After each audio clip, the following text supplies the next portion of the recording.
let them know.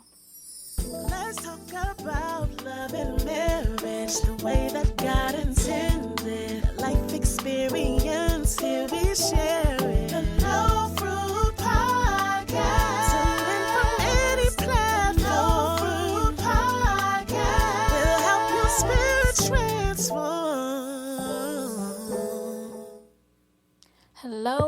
Hello, everyone. So glad you're back with us again for another wonderful episode of the No Fruit Podcast. Most definitely. And we are just moving forward and just trying to plant great seeds so we can grow. Most definitely. So for you all today, we have some wonderful news. Another guest is with us, and we have two wonderful people. Maurice is going to tell us a little bit about them. Tell us, Maurice. So, they left the 9-to-5 corporate grind that some of you are kind of still in, but we're going to see if we could work on that just like themselves when they became full-time entrepreneurs. And they had no idea what they were doing. But they knew they were unhappy and unfulfilled in their corporate careers and that life is just too short to live that way. So they decided to make a massive change. They wanted to be more intentional about building a life that they loved instead of just one that they grew up believing they were destined for. A lot of us are put in that position, going to school, college, things like that. So they wanted to completely go against their nature and decide to jump out of the plane and build their parachute on the way down. I just want y'all to know, like, that sounds a little scary. Welcome to the show. We have Meredith and Craig. So glad you're here. And you're going to talk a little bit about just what it's like to be married and to be entrepreneurs and help our listeners on this journey of marriage and life, period. Thank you so much. Yeah, so glad you're here. So Great to be here. So with that, as we're talking about couples, right? What are some common mistakes that you see that couples make, and that maybe some ways to avoid those mistakes that they might have? I think one of the biggest ones we see is, especially with folks we work with quite extensively, we work with a lot of entrepreneurs, is one thing that we see is, as entrepreneurs, we see ourselves as problem solvers, not problem creators, but problem solvers. And so a lot of and entrepreneurship is stressful. There's a lot of balls in the air. You've got so many different stresses and things going on. We find that entrepreneurs a lot of time, and this is true of other couples as well, but we definitely see it in entrepreneurs, is that they hold in the things that are bothering them. They don't communicate the things that they're going through, the challenges that they're having. And when they don't do that, the other person, as humans, we're meaning-making machines, and the other person doesn't understand why they're withdrawing or why they're not communicating. They just know that they're not. They think it's something to do with them. And so then their imagination starts to go wild. They don't understand what's going on, and they just start to pull apart from each other. Yeah. So I think that's one of the biggest things we see. Yeah, and it happens in all couples, entrepreneurs especially, but everyone. When something happens that you know is probably going to upset your spouse, or you're going through a hard time at work, your boss is giving you a hard time, something going on that you're afraid of, something's keeping you up at night, whatever it is, the reasons are usually really noble, that you're trying to protect the other person from that. You don't want to dump on them. You want to figure it out so that you can bring the family through it. But to Craig's point, when you take that on all by yourself, it creates a distance between you. Correct. So I think one of the things that you're touching on is how important communication really is. But here's the thing. A lot of times we have not grown up in a situation where communication was key. It was not always stressed. I know someone like myself where, if the adults are talking, kids, you need to go to another room, right?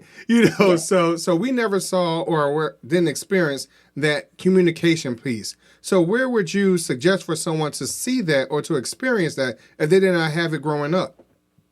Yeah, I think that's tough. I'm with you. I didn't have a lot of that strong communication role model to me growing up. Like I don't know that I saw an apology until I was like, getting to be a little bit of a grown up.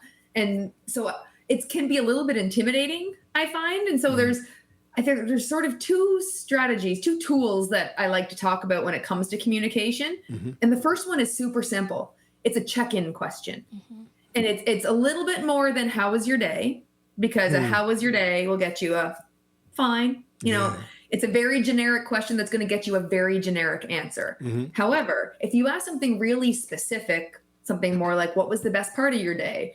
What made you laugh today? What was it, something you accomplished today? What did you fail at today? Like something really specific. It generally makes the other person pause for a moment, get a bit more thoughtful, and actually think about and give a more specific answer, because they feel like you actually care and want to be included in their day. A generic how was your day feels like a perfunctory, just I'm asking because I'm supposed to ask, versus I'm asking because I really want to know. So when you come at a check-in question with genuine curiosity, the other person feels that and knows that you want to be included. So that tends to engage in a conversation that's a bit, one layer deeper than you would have sort of on a regular dinner table conversation or getting ready for bed conversation. So that's the first one, a check-in question, which I think is something pretty simple. Even if we haven't been role modeled, we can find a list of more specific questions and start there. The second tool builds on that. It's another layer deeper from that. I like to think of it as a connection conversation, like just kind of once a week. Let's make sure we're caught up on each other's week. What went well? What didn't go well? What's keeping you up at night?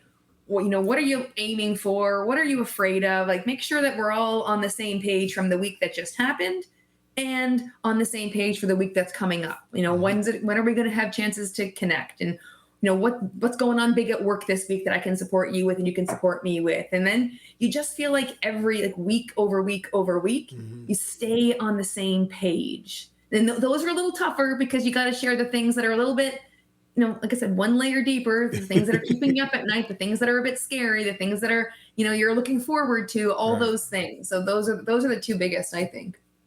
Yeah, I think it really comes down to being intentional. And I'm similar to you. I was not role modeled, ideal communication. I was saying, it was like, your kid, get in the other room. You guys don't play. The adults are talking. You're seen, not heard, all that stuff. Right. But, over time, we've gotten used to the idea of, building a relationship requires vulnerability. And it's not always the easiest thing to take on, is being vulnerable, but that's what we're doing when we're having those conversations, those one layer deeper conversations, is we're getting vulnerable. And that's the key to building intimacy and creating those deeper conversations. Yeah. And that's great. And I think, as Maurice is saying, some of our listeners are new in relationships, and being vulnerable is really, really tough when you're new in a relationship. Like you really, you start, relationships with a facade of, I get dressed and I comb my hair a certain way. And, I do all these great things as we're dating, and even when you first get married. So how is it that we can encourage our young, newly married couples, or those who are about to get married? We're just talking to our niece and our nephews, just last weekend. And they're like, yeah, I'm thinking about popping the question. And my son's good friend from high school, they're still in college, but they popped the question. So, what do we say to those youngsters who are just getting this started?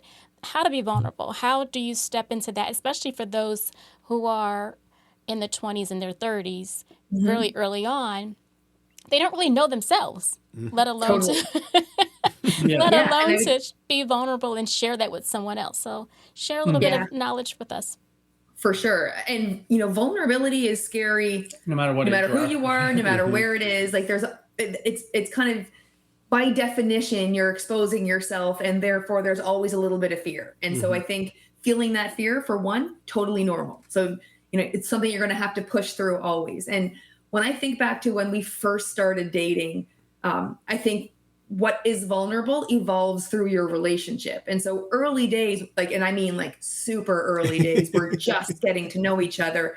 And he's, we ask questions, we know what you like, what you don't like. And he asked me a question about whether I liked Star Wars. And I paused because, I don't know, I've learned through TV and stuff that most guys seem to like Star Wars. I am not a big Star Wars fan. I fell asleep, and I'm going to hear it, but I fell asleep in the only Star Wars movie I tried to watch. And so I paused for a minute because I think he probably likes Star Wars and I like him. So I want him to like me. So do I just, who cares? It's stupid movies. Like, do I just lie and say, yeah, sure, Star Wars is great. And then I decided it felt vulnerable to be honest, because I don't know how he's, it's so early. I don't know if he's going to be like, oh, this is an important part of the box, the list of people that I want. I want her to like Star Wars, and therefore she's out. But I said, you know what? Actually, Star Wars isn't my jam. And I was nervous to say it because I felt like I was exposing myself to someone I didn't know very well that I was trying to impress. And he said, oh, good, me neither. And I was like, oh my God. I had built this thing up in my mind to be this like, oh my God, it's this deal-breaking situation potentially. And he doesn't even literally remember the conversation when I bring this up. He literally doesn't even remember it. But that was a vulnerable moment for me in the very beginning of the relationship. And I think it's tough in the beginning because you're trying to your point, get your hair right and put your best foot forward. And, you want this person to like you. And so you're kind of putting up a facade. But at some point that they're going to move in and they're going to see what your hair looks like before that. And they're going to see you without makeup and they're going to see all those things. And so it takes a lot of courage to be able to show parts of yourself honestly up front in the beginning. And I think that evolves over the course of your relationship, what being vulnerable means now. An example I usually share is when I discovered one day and kind of hit me like a bolt of lightning that I have a fear of abandonment. And so I shared that with him, and that was so very opposite ends of the spectrum of not liking Star Wars and having a deep-seated fear of abandonment. But both of those felt scary to share with him. And to me, it's when you make an active decision to not share something, whatever it is, small or big, you're putting one brick in the wall between you, regardless of where in your relationship, very, very beginning or much further down the road, when you've actively decided to not share something with them that you've done that you're not proud of, or that you think might upset them, or, whatever the case may be, when you don't share that thing, you put one brick in the wall. And as you put more bricks in the wall, that wall gets bigger and stronger and harder to come down. Yeah. Yeah. So I would say, like, for me, to her point, vulnerability doesn't get easier. It's something that you're always going to have to push through a fear. There's always a fear, because vulnerability by nature is like you're opening yourself up to getting hurt. And so there's always going to be a little bit of a fear there. But if you're in a relationship where you're about to get married, or you are married, you're taking a big step anyway. You're already going through a massive decision. And so you can't take that lightly. You want to be in a position where you're able to share your vulnerabilities with that person. If you're willing to marry that person, you're going to want to be willing to open up and share your vulnerabilities with them. And I think there's another part of this piece of being vulnerable is accountability. Because a lot of times we don't take account for ourselves, but we want to put that other person on blast. We want to make sure they're accountable for something. So we divert their attention or whatever it is. So we don't have to show our vulnerability, So how do we take down that mask, right? To say, hey, you know what? Let me get in touch with myself. Let me practice mindfulness, right? And be accountable for my actions and how I respond. I.e., like you stated earlier, your example of, hey, let me reach out to that individual maybe during the day, or let me find out how you are when you get home. Because there's a sense of accountability to make sure that person was doing pretty well that day. So how do we take off that mask of accountability for ourselves? Oh, I'm so glad they asked that question. Go ahead. You're chomping at the bit. I can't take that from you. Go ahead. Jump in. We've actually just been talking a lot about accountability. It's like really top of mind. And I think, I grew up hearing a good marriage, a good relationship, whatever it is 50-50. But 50-50 means we divide that 100% accountability by two people. And that introduces confusion. Is it your 50% or is that my 50%? We've just gotten into a bit of a disagreement. Are you going to apologize first, or am I going to apologize first? We're each trying to tiptoe around who owns what accountability, where what we've learned is that a really strong relationship, regardless of whether you're married or business partners or whatever the case may be, it's 100% responsibility for the whole thing. So each of you is 100% responsible for resolving a conflict in your marriage. You're 100% responsible for the state of your relationship. And when you each feel like you're 100% responsible for what's going on, for the state of your relationship, that's a whole different level of accountability. That internalizes the need to be vulnerable, to apologize first, to say I love you first, to reach for their hand, to take out the garbage, like whatever the decision or the task is. If you're 100% responsible for it, then there's no tiptoeing around who needs to do that job. There's no gray area. You know that you saw something, you take it upon yourself to make sure it happens, whether that's the apology or the garbage or whatever it is, but you're stepping up because you own 100% responsibility for your relationship, and the other person does as well. So it takes out that gray area of, going around like, I said sorry first last time. They own more of this issue than I do. They should say sorry, and then. But if you just own it and you step in with vulnerability and you build that trust that you're both holding 100% responsibility, then the world is your oyster, really. Like it's just yeah. I'm just laughing because the way he says sorry, you could probably tell we're Canadian. No, it's all good. It's all good. So, Kafi, you have a question? Go ahead. All right, so there's something that you mentioned. You said 50-50, right? Well, here's the reality. In our experience, nothing's been 50-50, right? Because, you had that conversation. Hey, we want to, in our marriage counseling time before we got married, hey, we want to split all that stuff, like you said, trash, paying the bills, all that type of stuff, 50-50. So what about those other individuals that say, hey, you know what, we want to split 50-50. You start to realize it's not 50-50, and now I start to resent the other person because now it's not 50-50. So how do you help someone to understand and realize so they don't get to that place of resentment? It really boils down to what you own one. If you take on 100% responsibility, I know it's a really challenging concept to understand at first because everything is how can you have more than 100%? You can't have more than 100%. It's 100%. But actually you own 100% of the responsibility in your marriage, and so does your partner. If you take on that mindset, it doesn't matter what's happening, because half the time you're going to walk past the garbage or whatever it is, and it's going to need to be taken out. And you're just going to do it. You're not going to worry about the other person or what's going on, the 50-50. I took it out last time. You're going to get past that when you start thinking about it from a 200%. Your marriage is 200%. You have a 200% marriage. And so everything that you do is, when you see it, just do it. And when they see it, they just do it. And once you get into that groove, it builds a trust. And then you're not keeping score. And so it's really about, like, a marriage is, you're on the same team. You're on the same team, achieving the same goals and dreams. You've set out on this journey together to achieve a set goal, a set of dreams. Keeping score is really about who's winning and who's losing. Right. And you're on the same team. So if you're winning and by nature you're in competition and they're losing, chances are you're also losing. Like, if they're losing, you're losing. Your marriage is losing. So you want to take scorekeeping completely out of your marriage. Yeah, that's where I was going after. Sorry, I stole your thunder. Same team, and scorekeeping we have seen is literally the fastest route to resentment. It's poison.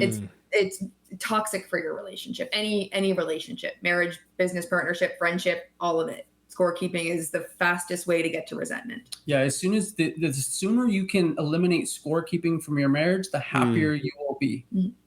Wow.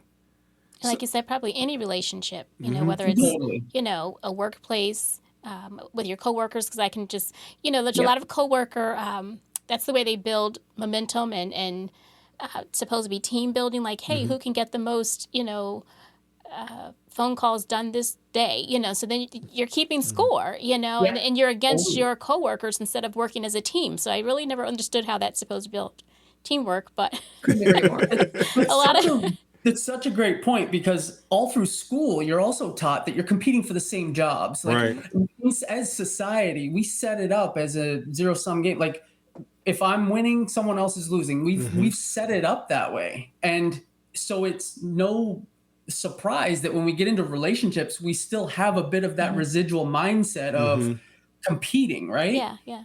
And it's a great point. It was exactly the way we were set up in our corporate lives. Like, every year, performance review time of year, there's only so many exceptional ratings. There's only so many, of the top ratings. And if you get it, then I don't, because this area only gets one. And so I'm literally in direct competition with my colleague for the top rating on our team. And they set us up just directly as adversaries, and then they, one of the company values is collaboration, but you've set us up as adversaries. So how do you expect us to be teammates? And we carry that into every area of our life, for sure. And I think that's one of the great things with entrepreneurship, because you do get that chance to collaborate with others, and you're not competing necessarily. Even if you're in the same realm of business, there's enough business out there for everyone, so you're not necessarily competing. Exactly. and even if there, you wouldn't want to do it for everyone. So I think that's one of the great things about entrepreneurship that, again, is not taught. In school, it's not taught at home. It's not taught in a lot of places. So, so glad to hear these things that you're sharing. Not only work in a marriage, but it also works in entrepreneurship. It works in the business setting. It works in relationships. And a lot of the tips I think you even gave were probably even good for parent-child relationships. So great. Another question, babe? No, I just want to say that all these strings of that parachute that you was building as you were free fall into the ground. I think, these are the type of things that we all need to build upon and understand, hey, this is what builds our foundation. A lot of times we just want to stay on the ground. We want to stay someplace that's safe. And, or the perception of safe, because all of it is not safe, but it's the perception of safe. So, I just thank y'all very much for coming on the show, but you know what? I need to know a little bit more about y'all, and I need to follow you on social media. Maybe I want to know how y'all can coach us. Where can we find you? You can find us on Instagram.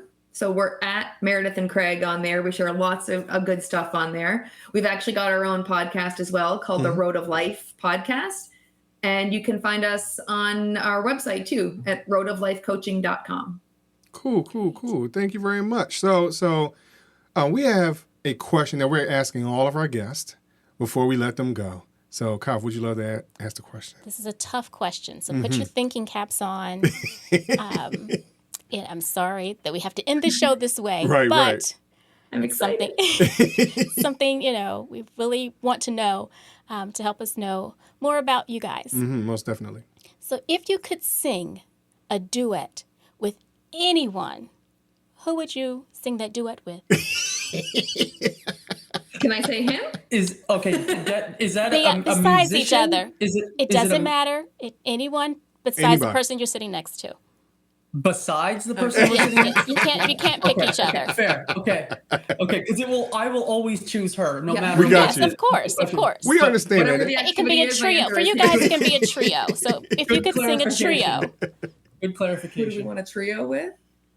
You want to go?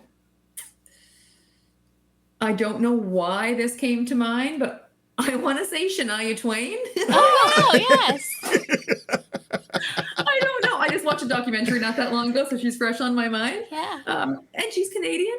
Okay. Who do you pick? I'm torn between two. Okay. I'm torn between two, so I'm going to pick one. I'm going to go with the sentimental side, and I'm going to choose my grandfather. Oh, nice. Okay. Yes. Yeah, he passed away a while ago, a bunch of years ago now, but he used to play the banjo and play instruments, and I think it'd be cool to have a little hoedown with him. Yeah, Nice. That was a much better answer than mine. I'm glad you saved us. Both were great answers. Oh, yeah, most definitely. Both were great answers. And I just want y'all to know that this type of question lets us know not just how you are as individuals, but as in your marriage, also outside the box thinking as entrepreneurs too. So I thank y'all very much for at least playing the game with us while answering that question. Love that it. was fun. Thank you. Yes, Thank you. Thank And you. of course, thank y'all very much for listening to the No Fruit Podcast. And we will talk to y'all a little later.